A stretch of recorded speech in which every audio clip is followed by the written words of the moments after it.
Doctor ortho Ayurvedic oil and capsule, अब दर्द भी घुटने टेकेगा। राज्य में सांप्रदायिक हिंसा को लेकर मुख्यमंत्री विष्णुदेव साय का कड़ा रुख। मुख्यमंत्री ने कहा, प्रदेश में अपराध और भ्रष्टाचार को लेकर सरकार की जीरो टॉलरेंस की नीति, जो भी दोषी होंगे उन पर होगी कार्रवाई। झारखंड में जेपीएससी की नियुक्ति घोटाले को लेकर ईडी की कार्रवाई तेज। केंद्रीय एजेंसी ने बढ़ाई मनी लॉन्ड्रिंग मामले की जांच। सीबीआई द्वारा आरोपित 28 अधिकारियों से मांगी विस्तृत जानकारी, घोषित संपत्ति का विवरण भी देने को कहा। भागलपुर में दशकों से लंबित हाईकोर्ट बेंच की मांग को लेकर अधिवक्ताओं का आंदोलन हुआ तेज। अधिवक्ताओं ने न्याय और विधि व्यवस्था की स्थापना के संकल्प के साथ किया हवन पूजन।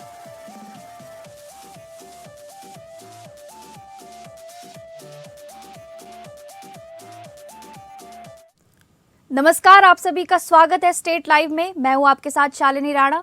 शुरुआत करेंगे स्टेट लाइव की छत्तीसगढ़ की खबरों से। छत्तीसगढ़ के मुख्यमंत्री विष्णुदेव साय ने कोरबा के लिए रवाना होने के दौरान विभिन्न मुद्दों पर पत्रकारों से चर्चा की। सीएम साय ने राज्य में दो संप्रदायों में हिंसक झड़प और आगजनी के मामले में कहा कि घटना हमारे संज्ञान में है। पुलिस मामले में कार्रवाई कर रही है, जो भी दोषी होंगे उन पर सख्त कार्रवाई होगी। वहीं आरोपियों के घर बुलडोजर चलाने की कार्रवाई के सवाल पर मुख्यमंत्री ने कहा, जो भी विधिसम्मत होगा कार्रवाई होगी। महादेव सट्टा ऐप मामले में कार्रवाई को लेकर मुख्यमंत्री साय ने कहा कि शासकीय कर्मचारियों की संलिप्तता पाई जाएगी तो उन पर भी कार्रवाई होगी। दोषी को किसी भी हाल में बख्शा नहीं जाएगा।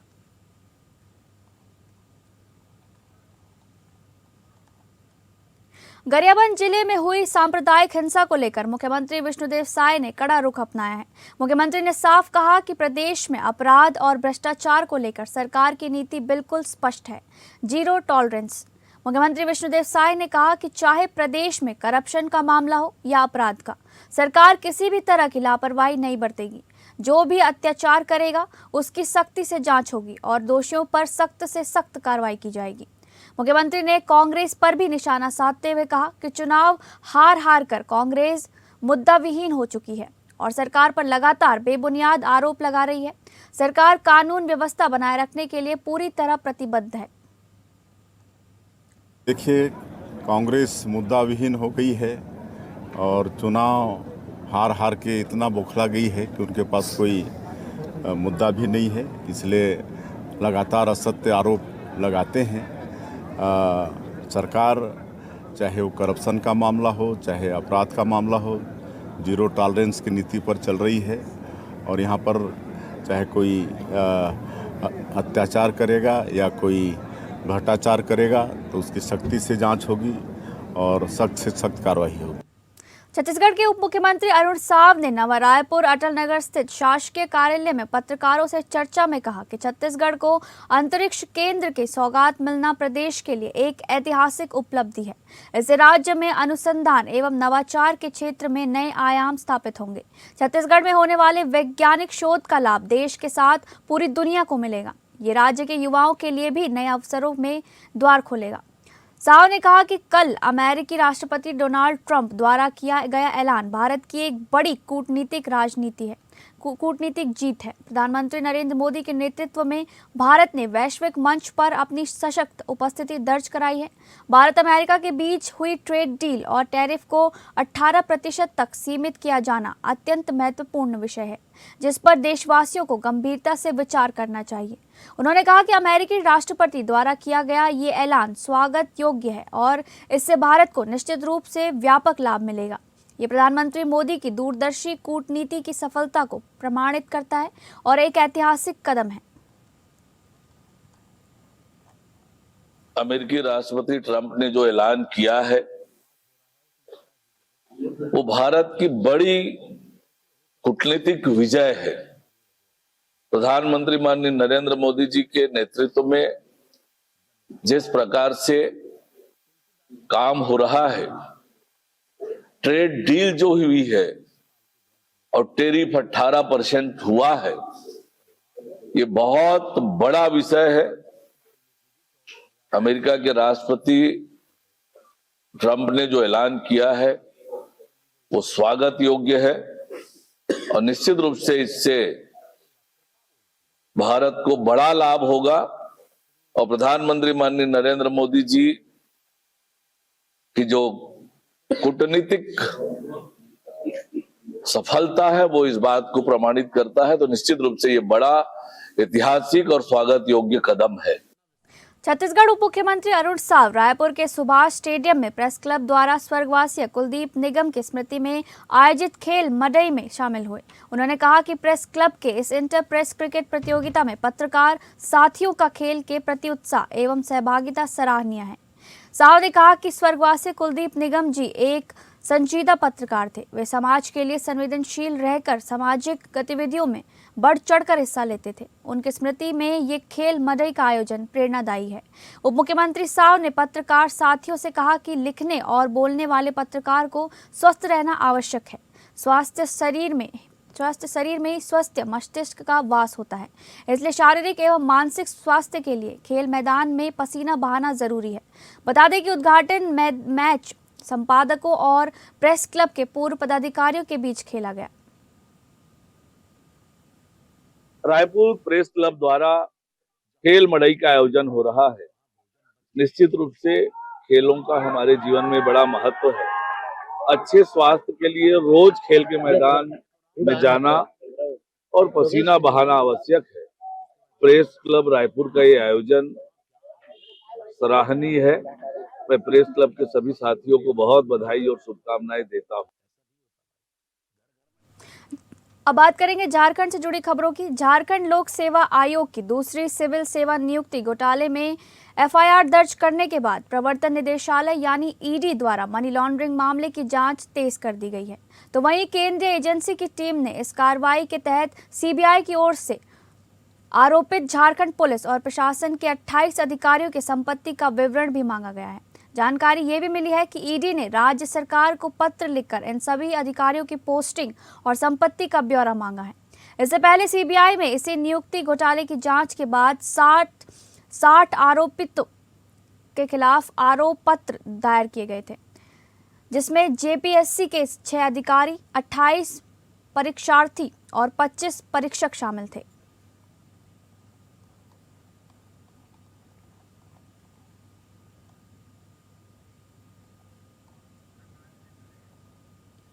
भारतीय जनता पार्टी के राष्ट्रीय महामंत्री एवं सांसद अरुण सिंह ने केंद्रीय बजट को विकसित भारत की तरफ बढ़ता हुआ एक महत्वपूर्ण कदम बताते हुए कल रांची में एक प्रेस वार्ता को संबोधित किया। इससे पहले उन्होंने पार्टी कार्यालय में पहुंचे प्रदेश के शीर्ष नेताओं से मुलाकात कर बजट पर विशेष चर्चा भी की। मौके पर राज्य के नेता प्रतिपक्ष बाबूलाल मरांडी, प्रदेश अध्यक्ष आदित्य साहू, पूर्व मुख्यमंत्री मधु कोड़ा, अर्जुन मुंडा और रघुवर दास के साथ पार्टी के मुख्य सचेतक नवीन जायसवाल भी नजर आए। इसी बीच राज्य में होने वाले आगामी निकाय चुनाव को लेकर भी इस बैठक में कई घंटों तक मंथन किया गया।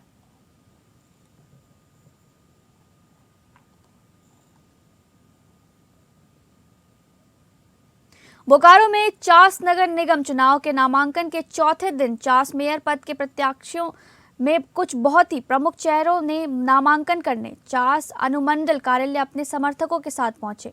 पूर्व मेयर भोलू पासवान, पूर्व भाजपा सांसद रविंद्र पांडे के पुत्र विकास पांडे, गजेंद्र प्रसाद हिमांशु, निधि कुमारी ने अपना नामांकन किया। सभी प्रत्याशियों अपनी जीत को लेकर आश्वस्त दिखे। पूर्व मेयर भोलू पासवान ने कहा, मेरा नामांकन चास की जनता को समर्पित है। मैंने पूर्व में भी विकास के लिए कार्य किए हैं और चास के विकास को गति देने के लिए मैं जनता से अपील करता हूं कि 23 तारीख को अपना आशीर्वाद मुझे दें।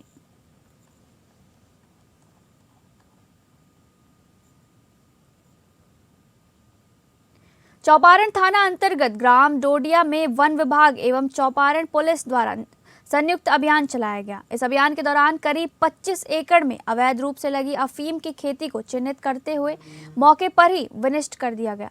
वहीं घटनास्थल से बरामद 6 डिलीवरी पाइप को नष्ट किया गया। इसके अलावा अवैध रूप से अफीम की खेती करने वाले व्यक्तियों के नाम पता का सत्यापन किया जा रहा है। दोषियों की पहचान के उपरांत उनके विरुद्ध कांड दर्ज कर कानूनी कार्रवाई की जाएगी। मामले को लेकर अग्रतर कार्रवाई जारी है।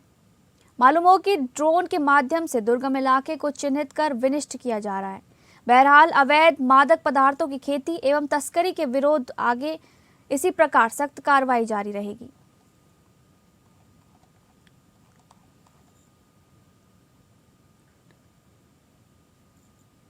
धनबाद के सराय ढेला थाना क्षेत्र में उस वक्त हड़कंप मच गया जब झरिया विधायक रागिनी सिंह के आवास पर अज्ञात अपराधियों ने बमबाजी की। सूत्रों से मिली जानकारी के अनुसार ये घटना रात करीब 11:30 बजे की है, जब मोटरसाइकिल सवार 2 अज्ञात बदमाश मौके पर पहुंचे। संयोगवश देर रात का समय होने के कारण उस वक्त परिवार के सभी सदस्य घर के अंदर थे, जिससे कोई हताहत नहीं हुआ। घटना के समय विधायक रागिनी सिंह, उनके पति तथा झरिया के पूर्व विधायक संजीव सिंह सहित परिवार के सभी सदस्य आवास में ही मौजूद थे। धमाकों की आवाज से पूरे इलाके में दहशत का माहौल बन गया। घटना की सूचना मिलते ही पुलिस मौके पर पहुंची। धनबाद सिटी एसपी ऋत्विक श्रीवास्तव ने घटनास्थल का निरीक्षण किया। पुलिस द्वारा मामले की गंभीरता से जांच की जा रही है तथा सीसीटीवी फुटेज के सहारे अपराधियों की पहचान करने का प्रयास जारी है। अब बात करेंगे बिहार से जुड़ी खबरों की। भागलपुर में दशकों से लंबित हाईकोर्ट बेंच की मांग को लेकर अधिवक्ताओं का आंदोलन और तेज हो गया है। आज उन्होंने न्याय और विधि व्यवस्था की स्थापना के संकल्प के साथ हवन पूजन किया। अधिवक्ताओं का कहना है कि यह आयोजन हाईकोर्ट बेंच की स्थापना की सिद्धि की ओर एक मजबूत कदम है।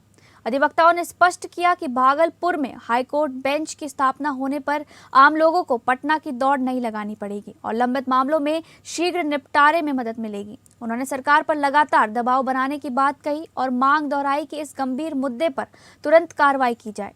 आंदोलन को और मजबूती देने के लिए अधिवक्ताओं ने अब बिहार विधानसभा तक आवाज उठाने का निर्णय लिया है।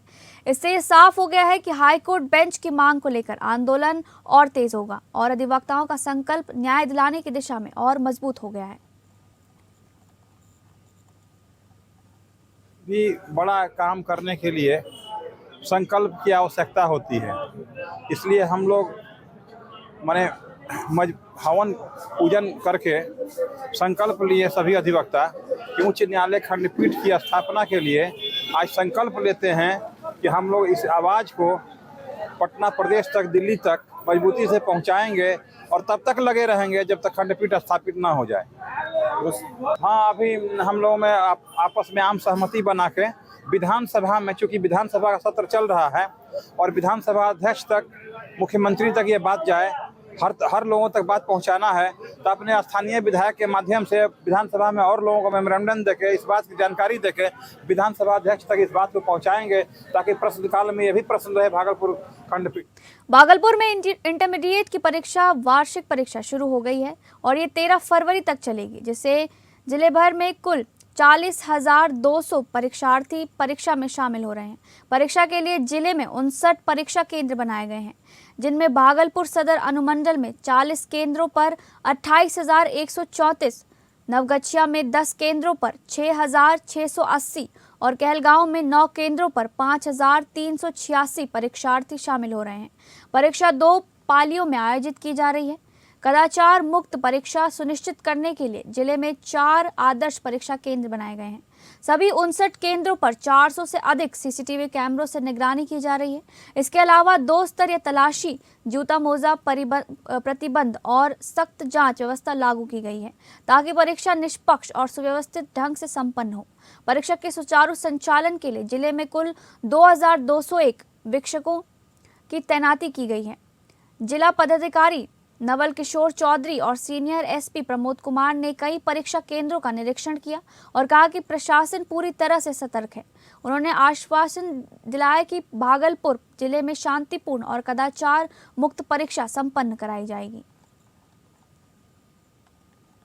शहर में करीब 40 सेंटर्स हैं और अन्य अनुमंडल में भी सेंटर्स हैं, लेकिन मुख्यतः सेंटर्स जो हैं वो शहर में हैं। तो सभी 40 सेंटर्स पे जो संबंधित पदाधिकारी हैं और उसके लिए जो प्रशासनिक व्यवस्था की गई है, उसके संदर्भ में सुबह से ही पूरी टीम जो है वो भ्रमणशील है और अभी तक कहीं से कोई एडवर्स कोई सूचना नहीं है। कुछ बच्चों की तबीयत खराब हुई थी तो उसके लिए भी तुरंत उनको रिस्पॉन्ड करते हुए और थोड़ी देर बाद वो अपने एग्ज़ाम्स को रिज्यूम भी किए हैं और अन्य कोई अभी फ़िलहाल कोई भी दिक्कत नहीं है। और पूरे दोनों सिटिंग में बिल्कुल क्लोजली मॉनिटर कर रहे हैं और अनुमंडल स्तर पे कंट्रोल रूम भी गठित है कोई भी दिक्कत होगी तो तुरंत रिस्पॉन्ड करेंगे। और भागलपुर के नवगछिया स्थित मैदान में बड़ी संख्या में मृत पाए गए कौवों के मामले में अब बर्ड फ्लू वायरस की आधिकारिक पुष्टि हो गई है। जांच रिपोर्ट सामने आते ही पूरे इलाके में हड़कंप मच गया और जिला प्रशासन पूरी तरह अलर्ट मोड में आ गया है। प्रशासन ने प्रभावित क्षेत्र के चारों ओर 10 किलोमीटर के दायरे में व्यापक सैनिटाइजेशन अभियान शुरू कर दिया है। इसके साथ ही इलाके के सभी पोल्ट्री फार्म से सैंपल इकट्ठा कर जांच के लिए भेजे जा रहे हैं। इस संबंध में जिला पशुपालन पदाधिकारी अंजलि सिन्हा ने बताया कि 11 जनवरी को कौओं की मौत की सूचना मिली थी। सैंपल जांच के लिए बाहर भेजे गए थे। अब भारत सरकार से आई रिपोर्ट में पुष्टि हुई है कि कौओं की मौत बर्ड फ्लू वायरस के कारण हुई है। फिलहाल प्रशासन ने लोगों से सतर्क रहने और अफवाहों से बचने की अपील की है, जबकि स्वास्थ्य और पशुपालन विभाग की टीमें लगातार हालात पर नजर बनाए हुए हैं। हमारा जो अभी कौवे की जो मौत हुई थी 11 जनवरी को, उसको बहुत उस समय तो बहुत ठंड थे, तो हम लोग समझे कि पहले ये ठंड से मरी होगी। इसको हमने बाहर भेजा, इसका सैंपल कलेक्शन करके बाहर भेजा। अभी भारत सरकार से इसकी पुष्टि हो गई, बर्ड फ्लू की पुष्टि हो गई। तो अभी फ़िलहाल हम लोग इसको इस समय 11 तारीख को भी हमने इसको फुल सैनिटाइज़ किया था। जो भी कौवे थे उसको भी हमने चूना उना डाल के उसको भी सैनिटाइज कर दिया था, गड्ढा वगैरह में डाल के। पुष्टि के बाद पुनः इसको सैनिटाइज पूरे जोन को किया जा रहा है। और इसके अलावे इस एरिया में जो भी पोल्ट्री फार्म है उनका जीरो सर्विलेंस करके। डिप्टी चीफ मिनिस्टर स्वर्गवासी अजीत पवार की दुखद प्लेन क्रैश में मौत के बाद उनकी 6 अस्थियां अमरावती लाई गईं। अमरावती में भारी संख्या में लोग उनकी अस्थियां देखने और श्रद्धांजलि अर्पित करने के लिए जमा हुए। अमरावती में एनसीपी कार्यालय और अन्य स्थानों पर राजनीतिक नेताओं और कार्यकर्ताओं की भीड़ मौजूद रही। एमएलए संजय खोड़के, एमएलए सुलभा खोड़के, पूर्व मंत्री वसुधा देशमुख समेत सभी प्रमुख नेताओं ने उनकी अस्थियों का स्वागत कर श्रद्धांजलि अर्पित की। अमरावती डिवीजन के 6 जिलों अमरावती, वाशिम, बुल्डाना, अकोला, यवतमाल और वर्धा में दर्शन के बाद कल सुबह 5:30 बजे गुरुकुंज मोजारी में राष्ट्र संत की समाधि स्थल के पास तालाब में अंतिम संस्कार और अस्थि विसर्जन किया जाएगा।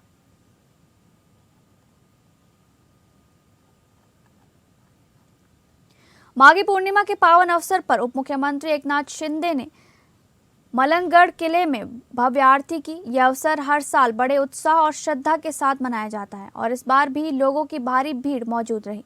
आरती के अवसर पर किले में यात्रा उत्सव का आयोजन किया गया, जिसमें शिवसेना के कई कार्यकर्ताओं और शिव सैनिकों ने भाग लिया।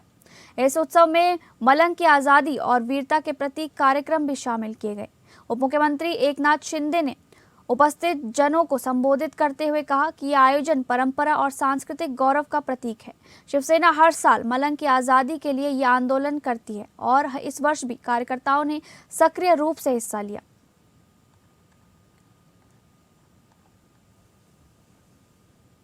अब बात करेंगे पंजाब से जुड़ी खबर की। अमृतसर में शिरोमणि अकाली दल के अध्यक्ष सिमरनजीत सिंह मान के पोते गोविंद सिंह संधू आज श्री अकाल तख्त साहिब पेश हुए। ये कदम उस विवाद के बाद उठाया गया जिसमें शादी समारोह के दौरान चौर छत्तर को घुमाने को लेकर शिष्टाचार का उल्लंघन हुआ था। इस मौके पर गोविंद सिंह संधू ने जत्थेदार ज्ञानी कुलदीप सिंह गरगज को लिखित माफीनामा सौंपा। उन्होंने स्पष्ट किया कि उनका उद्देश्य किसी भी धार्मिक रिवाज या सिख शिष्टाचार का अपमान करना नहीं था और ये गलती अनजाने में हुई। गोविंद सिंह संधू ने सिख संगत से भी माफी मांगी और कहा कि वो हमेशा सिख शिष्टाचार और परंपराओं का सम्मान करेंगे। इस कदम के बाद विवाद को शांति के साथ सुलझाने की दिशा में महत्वपूर्ण कदम माना जा रहा है।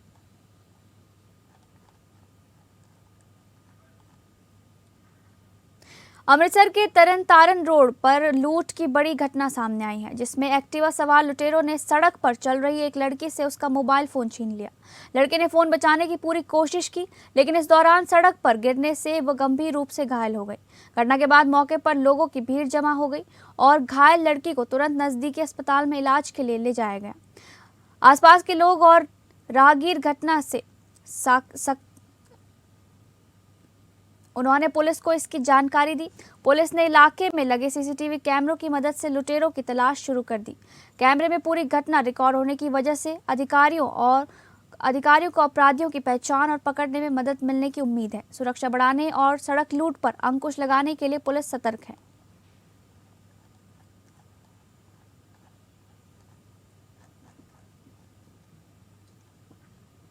थाना दीनानगर की पुलिस ने एक युवक को 100 ग्राम हेरोइन, 50 ग्राम अफीम और लाखों रुपए की ड्रग मनी के साथ गिरफ्तार किया है। एसएचओ अमृतपाल सिंह ने जानकारी देते हुए बताया कि गश्त के दौरान थाना दीनानगर के एएसआई जसविंदर सिंह को सूचना मिली कि आवांखा का रहने वाला अभिषेक कुमार उर्फ हैप्पी नाम का युवक ड्रग डीलर का काम करता है। जब उसे गिरफ्तार किया गया तो उसके पास से 100 ग्राम हेरोइन, 50 ग्राम अफीम और 1500 ड्रग मनी बरामद हुई। उन्होंने बताया कि पहले भी अलग अलग थानों में 2 केस उस पर दर्ज हैं।